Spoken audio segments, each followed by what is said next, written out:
আজকে আমি যেই অর্ডারটা নিচ্ছি আমি জানি না ৩ মাস পরে এই প্রোডাক্টের যখন এক্সপোর্টের সময় হবে তখন ট্যারিফটা কি হবে। আমাদের কম্পিটিশনটা কিন্তু পাকিস্তান, ইন্ডিয়া অ্যান্ড ভিয়েতনামের সাথে mostly. US is a very important market for আস।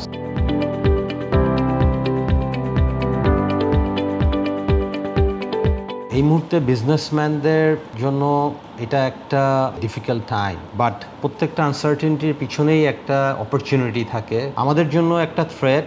আজকে আমি যেই অর্ডারটা নিচ্ছি আমি জানি না ৩ মাস পরে এই প্রোডাক্টের যখন এক্সপোর্টের সময় হবে তখন ট্যারিফটা কি হবে। বিকজ আপনারা জানেন যে একটা প্রোডাক্ট নেওয়ার পরে সাপ্লাই চেনে ৪ মাস লাগে। I don't know what will be the tariff scale and what will be the behaviour of my customers at that time. Say delivery নিতেও পারে, সে ডেলিভারি ডিনাইও করতে পারে, সে আমাকে অ্যাডিশনাল ট্যারিফ যদি ইম্পোজ হয় সেটা সে আমাকে শেয়ার করতে বলতে পারে। এই ক্ষেত্রে দেখা যাবে যে আমাকে একটা ডিসকাউন্ট দিতে হচ্ছে which will be a loss. এই জিনিসটা ওভারকাম করা will not be easy, but একমাত্র উপায় হলো যে রাইট ওয়ে অফ নেগোসিয়েশন। কাস্টমারের অর্ডার নেওয়ার আগেই কাস্টমারকে বলে দেওয়া, look, whatever is the tariff, my price is my price, it will not be negotiated. তুমি এই চ্যালেঞ্জটা জানো, এই চ্যালেঞ্জটা জেনেই তুমি আমাকে অর্ডার দিচ্ছ, কিন্তু আমার যে এফওবি প্রাইস বা আমার যে সিএম সেটা তোমাকে প্রোটেক্ট করতে হবে। আরেকটা আমি মনে করি যে এখানে আমাদের গভর্নমেন্ট একটা স্ট্রং ভূমিকা রাখতে পারে, যে খুব দ্রুত সময়ের ভিতরে আমরা যদি আমেরিকার সাথে আমরা একটা সেটেলমেন্টে আসতে পারি, this could be very good.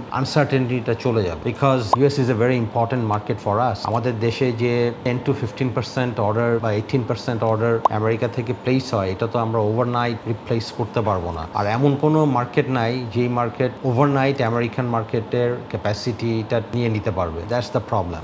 এই ইউএস বায়ার্সের থেকে অর্ডার আসতেছে না, এই কথাটা বললে ভুল হবে। অর্ডার আসতেছে, কিন্তু হয়তো আগের যেই গতিতে অর্ডার আসতো, যেই পেসে অর্ডার আসতো, সেই পেসে অর্ডার আসতেছে না। We are also little big hesitant, we are in panic যে এটার কনসিকুয়েন্সটা কী হবে। একটা অর্ডার নেওয়ার পরে এক্সিকিউশন না করতে পারা আরও বড় difficulty. That's a big liability. যেটা আগে হয়ে গেছে সেটা হয়ে গেছে, কিন্তু নতুন order placement is not really there. Some of my friends এই 10% যে অ্যাডিশনাল ট্যারিফ, এটার 5%, 50% তাদেরকে বিয়ার করতেছে, উইচ ইজ লাইক 5%। আমাদের কম্পিটিশনটা কিন্তু পাকিস্তান, ইন্ডিয়া অ্যান্ড ভিয়েতনামের সাথে মোস্টলি। এই তিনটা দেশের সাথে কম্পেয়ার করে আমাদের ট্যারিফ কোন জায়গাটায় হবে সেটাই ডিটারমাইন করবে আমাদের ভবিষ্যৎ এক্সপোর্ট টু ইউএস মার্কেট